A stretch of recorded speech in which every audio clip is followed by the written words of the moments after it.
Hey, welcome to the Relentless Positivity Podcast. I'm your host, Joe Martin. Thank you so much for tuning in. I appreciate you. I know there's a lot of options out there, so I do appreciate you. And my guest in this episode, his name is Dylan Bunnell. He's just one of those dudes just meant to be a coach. I mean, this guy in high school, he graduated and then came back the very next year and coached guys that he was teammates with just a few months before. That's pretty crazy. That's an early start, right?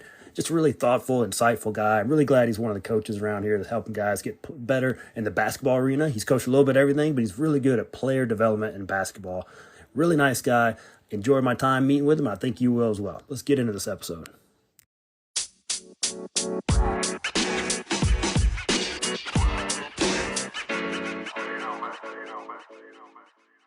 I did anything that involved a ball. That was just kind of like my thing. Always has been, always probably will be. I enjoyed being around people, so sports gave me connection to people. I enjoyed competing. Sports gave me that. I don't remember, I'm in a spot now. This is the first time since I was probably 4 years old in a winter season where I'm not on a basketball team or a part of a team. And like, it's surreal and different and seeing things through a different scope of life. So but grew up over in the Shoals in Lexington, Alabama, and super proud to be from there. It was an awesome place to grow up. I was surrounded by great people and teachers and just support and all the way around. Like I so many times, and since I've moved around and been other places, obviously like I'll find myself like comparing what I went through versus what kids went through. And like, I think there's some elements, particularly in the bigger cities, where like, oh, I would have liked to experience this or that. But overall, like I can't imagine coming up anywhere else any other way. It just was like perfect for me. And I got so many cool experiences from it. I got to be part of like the small town that you see on the movies when the sports teams play and the town shuts down, and like I got to be a part of those and got to see it, and like that was awesome for me. And so really good education through that school, and proud to be from there. And that was, I was school and ball. That was my life. And another thing that I probably wouldn't have any other way. I think I maybe, like, as I've gotten older, wish I would have ventured into a few more interests just like for future me. But in the moment, like if I wasn't on the baseball field, I was on a basketball court. If I wasn't on the basketball court, I was on the football field. If I was on the football field, I was running just because I like to run, or riding bikes, or doing something in some athletic realm.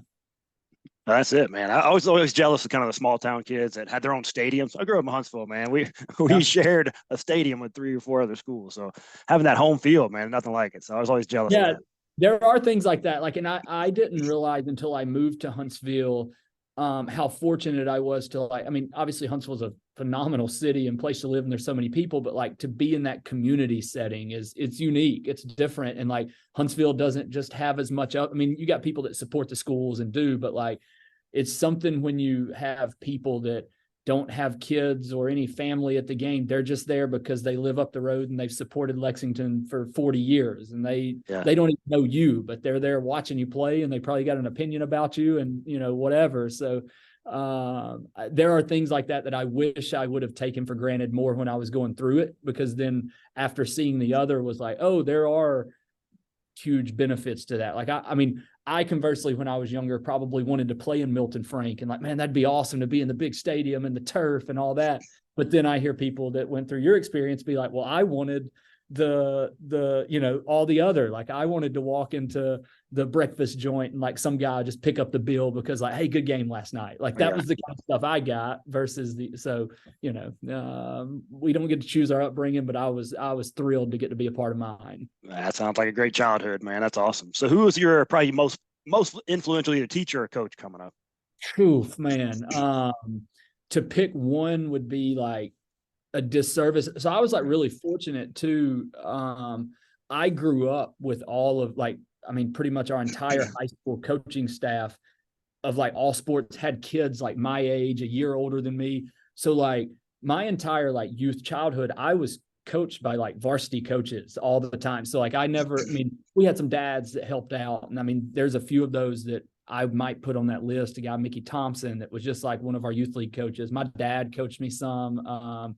He and I will first tell you he wasn't the best coach, but he was just out there serving and doing and trying to help. So there's several guys in that, but like, I mean, like our football coaches had kids my age. Our head basketball coach son was a year older than me. We grew up together. So like I was coached by the same guys pretty much my entire life. And like, they were phenomenal men and just like great leaders. And they, I realized when I started coaching how fortunate I was to have the ones that I had. And I mean, it was, I'm going to throw some names, and if I miss any, I'm sorry, but like Mark Toner was one, Randy Ratliff, Randy Stutz, Ricky Putman, Tony Shirley. Like there's a laundry list of guys that I could just keep rolling on that were investing in me from the time I was like 4 or 5 and got to do it all the way until I was a, senior. And then a lot of them in my first job, I got to work with. So it's just like, I was so fortunately surrounded by like great coaches. Like I cheated my way through all that. I was so fortunate in that regard. Yeah, man, it's amazing when you look back on your journey. Like my son's doing his signing next week, and we're looking at like all the coaches that have impacted him over the years. It's amazing, man. It's really fortunate. It is. And like, I think all of us, whatever you do, you probably at times can take it for granted. You hear the saying about like a great coach can impact a life and how many people coaches impact and educators. And like, you don't really realize it until you do start kind of counting it up and you're like, holy smokes. I mean, just for myself, I mean, there are some teachers I had in school that I wouldn't be here if it wasn't just for them. And so, but the coaching side, like I was so spoiled in that regard. There were so many that were great that like, I mean, I've watched big schools play and go like, man, my basketball coach at 2A Lexington High School would have coached circles around these guys that have these big time jobs, but they loved where they were. They loved where they lived. They weren't like, I played for a bunch of coaches who like never were like trying to climb the ladder. They just like were happy where they were. Most of them have retired or will retire at Lexington, like career coaches. That just a surreal, like kind of once in a lifetime deal that just, I was fortunate enough to go through the wave while they were there and had kids around, their kids were around me. So I had so many good coaches. I can't even name them all. That's awesome, man. So how did you become a coach yourself? How'd you get into it? I mean, I just knew, ironically, I kind of wanted to be a teacher before I wanted to be a coach. Particularly was drawn to the world of special education and working with children with special needs. And like, I knew I loved sports and that would probably be a part of it, but I actually kind of started backwards. And then once I started coaching, just like that became like a labor of love, and just the seeing the improvements in people and being able to invest and watch people go on their journeys and grow, like that was, and I was getting to do it, on a football field, or I've coached football, basketball, baseball. I've coached softball. I've coached track. Like I've just kind of done it all. Basketball has always kind of been the one, but I graduated high school in May and was substitute teaching and volunteer or whatever, like not student coaching, because I was graduated, but I was like a volunteer coach at Lexington, my alma mater, the August after I graduated high school. Like I knew I wanted to do it. If I even remember right, I think like spring training for football, like the spring I graduated, I was kind of out there like trying to, sit in coaches meetings and just listen and learn. And because I knew that's what I wanted to do in some capacity. So, and then just like the guys I worked for then at that point took my interest and my passion for it just like went through the roof. And like Derek Johnston, I worked for at Lexington in basketball. And he was just like, when I watched him work, I was like, man, that's what I want to do. Like he worked his tail off and would be exhausted and would do all that. And I'd be, that's how I want to wear myself out, doing it the way he did it.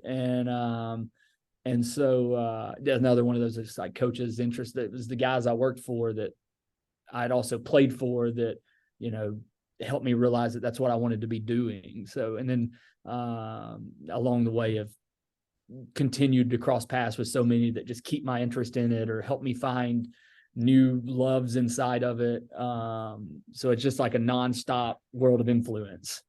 That's it, man. That's what coach is all about. That's what it gets in your blood for sure. And you started way earlier than me. That's great. So yeah, was like, I mean, I knew immediately I wanted to do it from like 14, 15, 16 years old. I was like, that's what I want to do. And so I just was like, best way to do it is just to start. Like I can remember substitute teaching in classes like in September, a year removed, against like guys that I'd like played football against. And I'm up in front of the class, like trying to get them to calm down, and like just a wild entry point.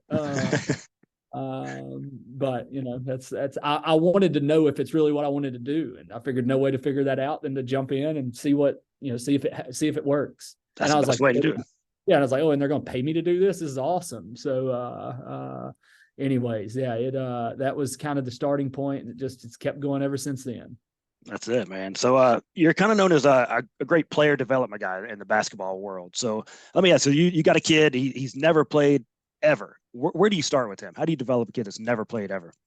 Well, I think multiple, and I get super into like philosophy on the training side. Like I think one would be like where they are, the youth, or they, you know, middle school kid, high school kid. Like there are some trades that, but at the beginning, like, man, you got to, in anything, crawl before you walk. Like I would probably start at like, hey, let's go walk out on the court and let's just like learn the space. Like you're not going to be able to be comfortable in this environment and learn in this environment until you know what the free throw line is, or what, I mean, I think the world of like, there's no such thing as a dumb question. Like you almost have to go to literal ground zero and go like, all right, here's, you know, we're on the ground level. Like the basket's 10 foot, the floor is 94 feet by 50 feet, like, you know, and literally start from scratch and just go along the way. And I think it's something, since I've moved in more of the private player development side, that's something like I've actually even tried to learn how to encourage for people, is like, hey, even the really good ones are learning. Like we're all learning and growing. Like just where you're growing from may be way different, and that's not a bad thing. It just is what it is. Like you're never so far behind you can't catch up. You'll just never actually catch up. Like and that's it. Once you figure out that you'll never get there, that's when it gets like really fun, because you're like, man, I'm just going to keep going and keep going and keep going. But I mean, like I'll quote one of my high school coaches. Randy Ratliff was a football coach, and like we were having a rough night, and he walked in the field house at halftime and held up a football and said, guys, this is a football. Like we're so far lost right now. I just want to remind you that this is the ball. Like that's, and I would almost have like that moment, like, hey, let's just start here. This is the basketball. It's, you know, if you're a male, it's 29.5 inches, and it's this and it's that, and like start to learn. Like you can't learn until you know, and so let's know something and then move forward. Well, I think some people, especially when they've been in the business for a long time, they forget all the little things that they just naturally know. And you have a kid that's never even stepped on the court, man. That's huge. I've always wondered, how tall is that thing? Yeah, and so it's something that I've had to learn over the past couple of months, and I think always will, you know, and moving from the world of being a high school, college coach, wherever I've been, to doing the training and the player development side.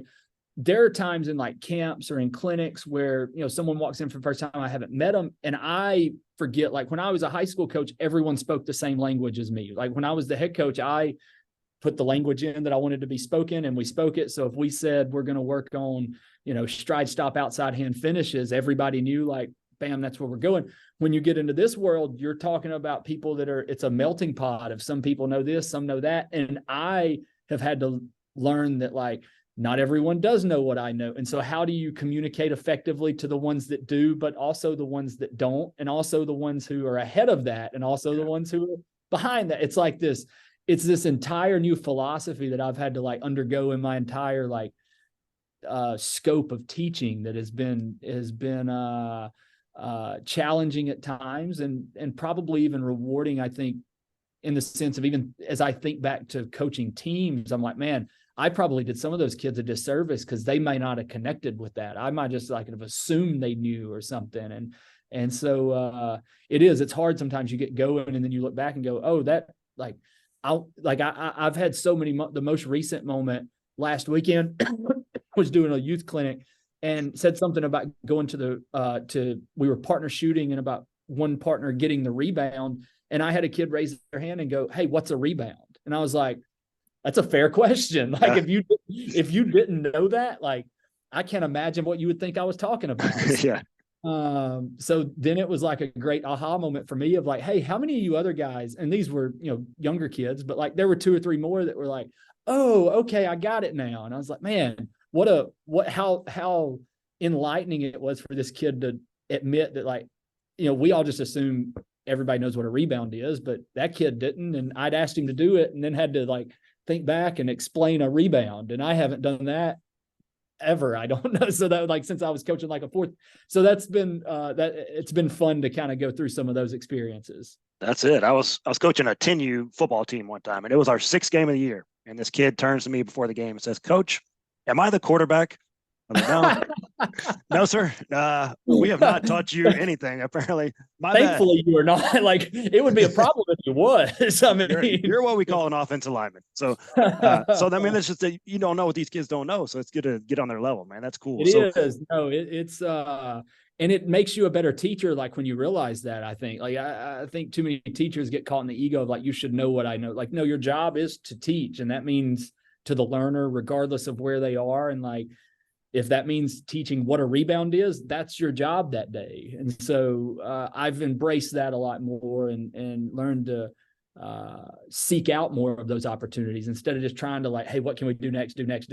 What do you guys know that don't know that we have done, like, or that we have skimmed over? Like, what did we miss? Let's go back and clean that up. So, but yeah, that's an ever evolving, ever changing process. Yeah, that's it. It makes it an interesting time every time. So kind of contrast that with the kid that maybe he's on the high school team and he just can't quite crack the starting lineup. How do you work with a kid like that? Yeah, I think, well, like, and I've had this conversation recently with families, is like, this sport's really, in all sports, I'll say, but like, I'll just use basketball. I'll speak just in terms of basketball so I don't cross any lines. Like, this is a hard sport that does a lot of this. So like, throughout a game, throughout a season, throughout a career, throughout whatever, like, it's constant up and down. And like, you have to know that going into it. One, so like when people start getting a little like, oh, I want to get to this point, like, scratch, like, and it sounds cliche, but I'm like, scratch that goal and just like make it the goal that I'm going to get better today. I need to, I need to improve my shot. I need to improve my handle. I need to whatever, like, and then the other, like, if they were just really, I'd be like, all right, well, produce. Like, that's the other, like, get in the game and produce. Like, I've been fortunate to meet a lot of coaches. I've met what I feel like are really good ones. I've met what I feel like are really bad ones, but I know that none of them would not play a kid that was making the right play over and over again. Like, I've never watched a team play and really been like, man, when that kid goes in, he does everything right and they don't play him. Like, there's always something. So like, find what that something is and go attack it. Go, like, it's the basketball. There's so many things in basketball. Like, I use that term of like, make the right play. Like, just make a bunch of right plays. Just do that. Like, is the right play to be in a stance and be talking to your teammate when you're playing defense? Do that, like, all the time. Is it just to catch the ball and pass it? Just do, like, whatever's right, do that. And the rest, like, will take care of itself. And because then you get into like, well, what's your goal in this? Like, is your goal to be a varsity starter? If that's the case, like, you're probably going to feel pretty empty in this thing, because you're going to get there and then it's going to be really hard. And you're going to be like, oh, I accomplished my goal. Well, now you got to produce. Like, now you're in a starting lineup, like, you're expected to really contribute. And like, so I try to always pull the curtain back on like, well, what do you really want? Like, do you just really want to be a starter? Because like, that to me in my world is not like a great tangible, like, let's attack that. Like, I've had people that have reached out and wanted to work, that they kind of share that's their goal and that's their drive, and we just don't align and we don't work together. Like, it's not, I don't feel like I want to sell to people like, hey, I want to help you be a starter. No, I want to help you fall in love with the game, one, and then two, fall in love with the process of getting better, and then three, get into the world where you can handle the ups and the downs and the good and the bad. And like the fact that, like, basketball is a failure sport. Like, the best in the world to do the things they do fail more than they accomplish. Shooting, all those things, like, percentage wise, they miss more than they make. So you have to like, I think you have to get into like this entire philosophy with people of like, just do it this way. And like, you will get the things you want. So not for everybody, not everybody's belief, but it is mine. Yeah, that's it. Kind of related. What would you say is kind of the percentage of how important the mental psychological aspect of basketball is? Man, as someone who is like really taken this year to try to study that and think through that, probably more than I ever have. It's probably more than I even know still. I think because there's just so like, especially if you, as you break down games, like there's so many plays inside of the play, and you can get yourself like in a rabbit hole if you start chasing, and then like there's pressure on everything. There's so much for these kids to navigate, and like sports in general now, and just like athletes in general now, just having to navigate the landscape of like, there's always a camera on you, and there's always somebody typing or tweeting about you or this or that. Like, I don't think people realize how hard that is for these guys. Like, it all sounds great and whatever, but like, that's pressure to know. Like, I can't relate to that as a player. I was thankful to kind of get through right before all the cell phones and all that really took off. So like, I can't relate. And I've talked to kids that like really struggle with that part of it. And like, so it's a huge piece of it. And I think probably more than I even know, more than I've even come to know, and more than most would recognize. Cause you get so caught in like, oh, it's a skill game. You got to shoot, dribble, and pass. Well, like, no, you got to be able to think. And then on top of that, you got to be able to make decisions over and over and over and over and over again, whether you're making good ones or bad ones. Like, well, all right, I might have read that closeout right and drove when I was supposed to, but now I got to decide who to pass it to and how to pass it. And like, there's just decision after decision, and that's taxing for players. It's hard. Yeah. And I think I look back myself as a high school, like I was not good at helping kids navigate that as I should have been. Like, there's times that I look back on and I'm like, man, he was really struggling, and I didn't see that. And I just saw it as like a production thing, not like he needed to talk about his headspace or something. He needed whatever. Like, so I think it's a massive part of it, because there's a ton of just like, anytime you're making decisions, you got the chance to make the wrong one. And when you can make the wrong one, there's stress that comes with that. And like, it's a tough deal. For sure, man. Yeah, I've seen it as well. And something we've been going and talking to these college coaches, they said the mental side, if you don't have it, you could be a freak. Some of the freaks get through, but not many of them at that next level. Like I think as you start talking about doing that and like your trajectory in the sport, like if you're wanting to move at any level, I don't care if you're a middle school player wanting to become a high school player, whatever, like you've got to be a little bit of a psycho. Like the guys that are good at it are a little bit crazy. And because like the amount of time and effort and frustration you have to overcome, and like the mental hoops you have to jump through, like you got to be a little crazy to do it. Yeah. Like it's not, being in a gym by yourself or with one person, shooting 1,000 shots, 750 shots. And that's not easy, and it's not glamorous, and it's not fun. And it's really easy to get bored.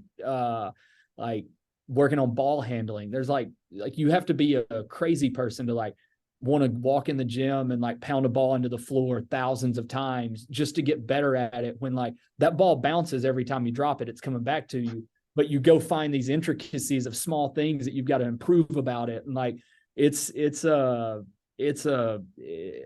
don't know. I've started to worry about my own sanity in it, as I've figured out that the good ones are crazy people. But it's a fun thing to be obsessed with and kind of craze over if it's for you. But like, that's like the whole deal. I think when you start talking to people about this sport, like you better be a little crazy to be able to do it. I mean, just like go watch a high school game and like let yourself feel the emotion and the up and down of it. It's like a roller coaster. I mean, it's games of runs, and it's good, then it's bad, then it's not, then you're making shots, then you are like, and it's just like, it's so unpredictable and crazy, and it's hard to navigate.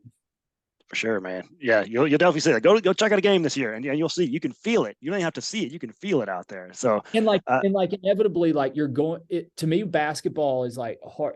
I'm just talking about like game pressure. It's so unique, and like as a player, you are as exposed to the audience and as close to the audience and as like as visible as you are in anything. And like, you know, when you fail, everyone sees that and sees your face and your reaction and all that. And like, I don't know a player that I've ever met that's tried to miss a shot. Like, and so like you're missing shots or you're in a slump, like you're inevitably going to have bad times. And when it happens, like it's hard. It's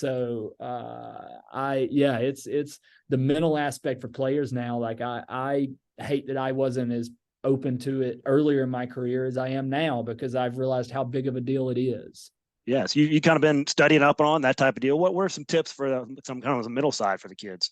Oof, man. The line that I've caught myself using the most lately is that the most important shot's the next one. I mean, like you can do whatever. I don't care if you make it, miss it. You made the game winning shot in the state championship, like your junior year. Guess what? Game one of your senior year, nobody cares anymore. Yeah. Like it's, they may still talk about it or whatever, but it helps you none. So like, whatever your last shot was, if you're in a training session and you've airballed 6 in a row and like, all right, the most important shot's the next one. And I think like you almost have to, as a player, I wish that I would have come to grips with this earlier, and maybe this will help somebody, is like, you come to grips with the fact that there's going to be failure. You have to like really accept that, man, I'm going to not win everything. I'm going like, and I've got to know that and be able to stay level-headed and be able to like, I think something that I always was into was like body language and being a good teammate. But I think a lot of times I caught myself preaching it just because like it was the thing that looked good, or like, it made our program look strong, or what, like, man, those guys are really into it. And I believe that, but I didn't realize like the effect that really had. Like, I mean, even scientifically, like the way that just high fives generate, camaraderie in teams, and being able to like communicate with a teammate on like, hey man, all good. Like I got you. How like actually statistically important that is for teams and groups and really any capacity. So like, understanding that everybody's going to go through struggles, that everybody's learning and growing. And like in basketball, it's the ultimate, like the sport at every level is a tournament sport. So everything you do is to get to the end of the year. So like for players, it's like, quit getting caught in like, oh, you scored 20 in the first game of the year. Awesome. You played 30 seconds in the first game of the year. Awesome.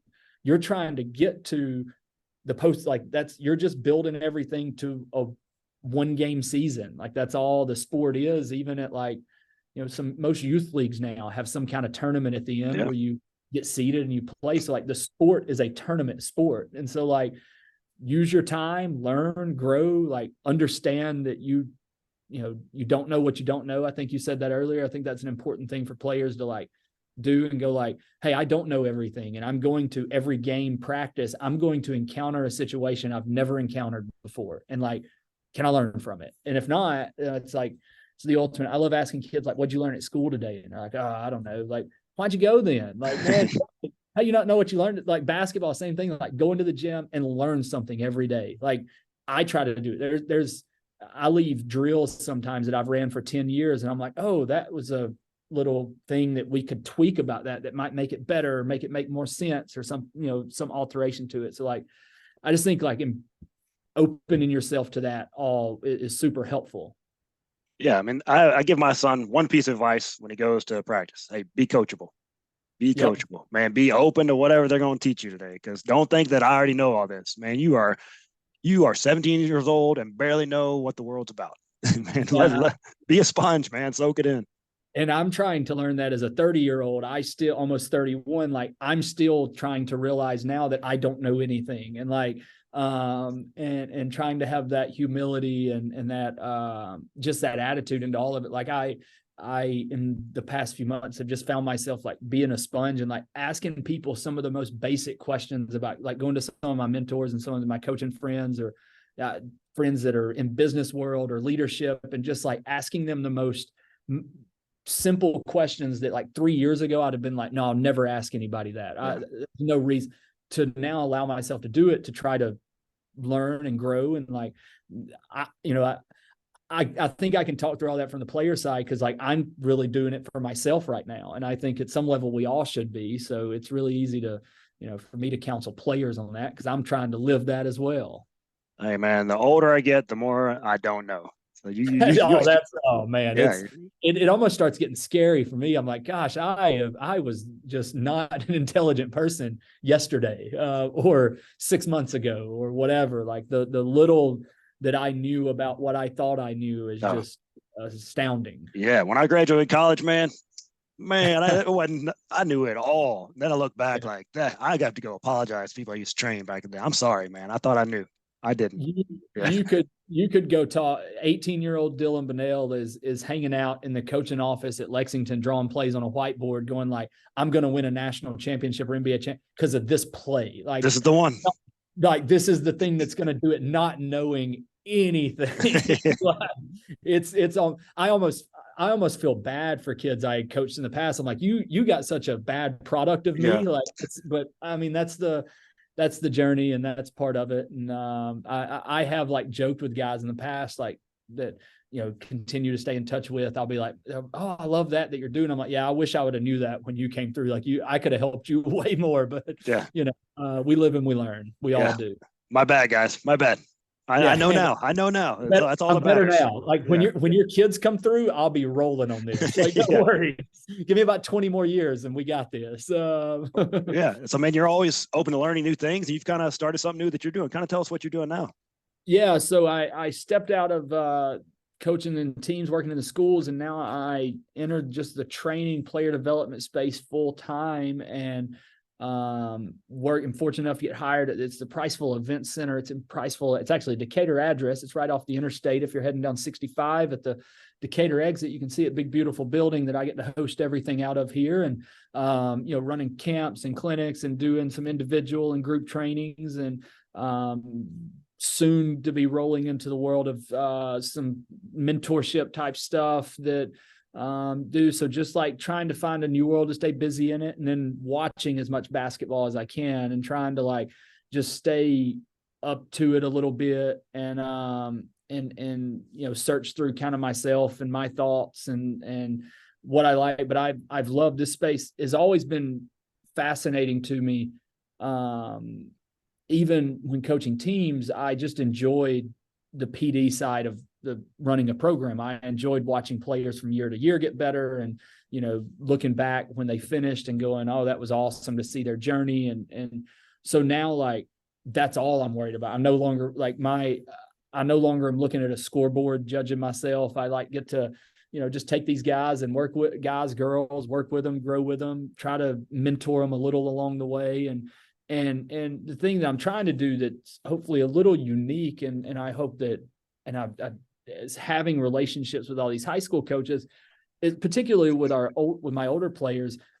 I'm trying to tailor the skill side to what they do. So like, instead of, I'm not, I don't believe anything is my way. I think there's a right way of doing things, but also like other school, like if a kid comes to me and plays for a particular school that maybe doesn't believe in or do something a certain way, like I'm not going to waste their time doing, because my scope is trying to provide them the best experience where they're at. And then if they have aspirations moving forward, like, yeah, certainly we can start thinking about long-term goals. But like right now, your focus, like some older high school players that maybe have aspirations of playing in college, like that's awesome. That's great. I'm glad you have those goals. Those take things, but like your goal right now should be like to have a great practice today, and then be able to, play well tomorrow night, and then be able to recover well, and be able to like learn from that, and continue to stack days on top of each other. And so trying to like help players with that in their unique situation, because everybody's in a different deal. Everybody has a different role, playing for a different team that plays a different way. And like, for me to just go, there's a cookie cutter way of doing this, I think would be wrong. And I think so trying to meet with like where the player is, where they're going, and what's going to help them in their situation currently, which is a little different, but I'm thankful to have relationships with those school coaches, and like call them up and go, "Hey, Johnny's been wanting to come see me. Give me your thoughts on him.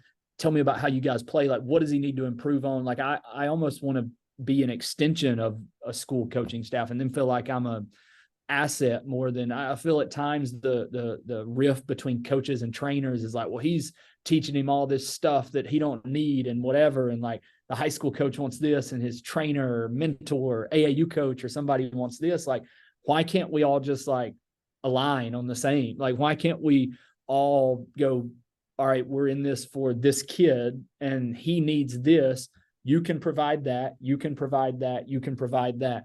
Go. And like, I don't think that should be so difficult. And it's not been like, I every single high school coach I've worked with has been like super receptive and thankful. And like, I've had school coaches since I've started doing this brought me into their gym to like work with their team. And I'm, man, nice.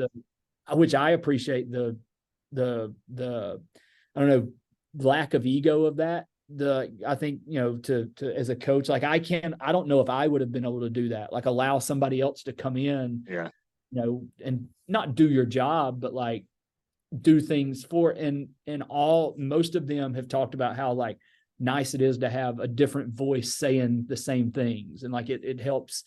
It's probably the thing like where there's a ton of dads, and my dad, I think, was one that like coached that like, man, you probably know everything you're talking about, talking to your kid, but like your kid just needs to hear it from somebody else. He hears your voice all the time. Like he hears you tell him how to do the dishes and how to wash the car and how to cut the grass and how to this and how to that and whatever.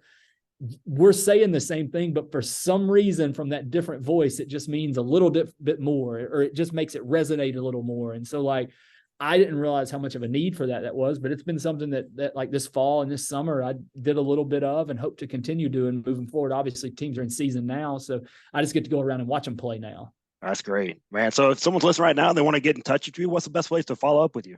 I think the easiest, like the world of connectivity of social media is the easiest. You can email me. It's dpbhoops@gmail.com. Super receptive there. Track me down on the socials.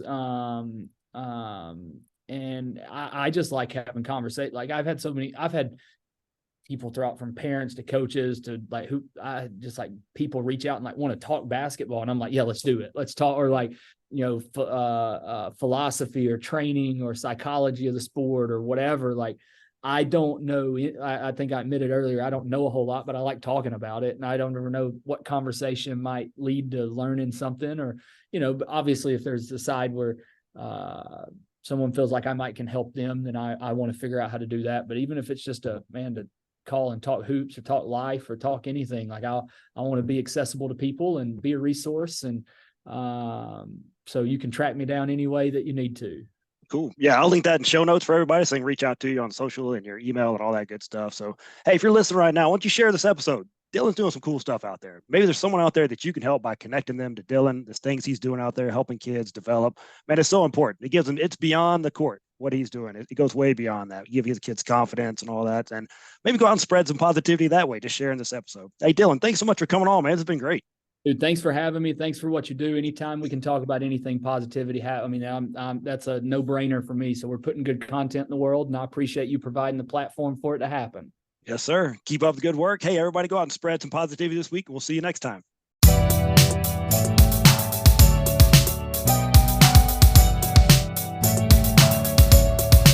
Wow, what a great episode. You just share that with somebody. I'm going to share with you some awesome sponsors. McWilliams Marketing. They can help your business grow. Regardless of the size of the project, you're going to get a solution that is specifically created for you and your business. No cookie cutter, one size fits approach here. So Amy and her band of fearless marketers can help you with all that stuff that you think you can do, but you're not really that good at it. You don't have time for it. They can do that. They're the experts. It's what they do. Web design, online conversion optimization, SEO, graphic design, marketing, page management, all that stuff. Go let them do that. Don't handle that yourself. Go check them out at McWilliamsMarketing.com. See what all they can do. They're amazing people. Teak Patnick with Patnick Realty. He really does it all in the real estate world. General real estate sales, acquisitions, property management, investments, all that good stuff. You're not just a transaction with Teak. He really wants to build a relationship for life with you. He has built his whole business on prayer, hard work ethic, honesty, and results. You can trust Patnick Realty with all your real estate needs. Hey, I trust my brother from another mother, Teak, and you should too. Give him a call, 256-694-0117, or email him at teak@patnickco.com.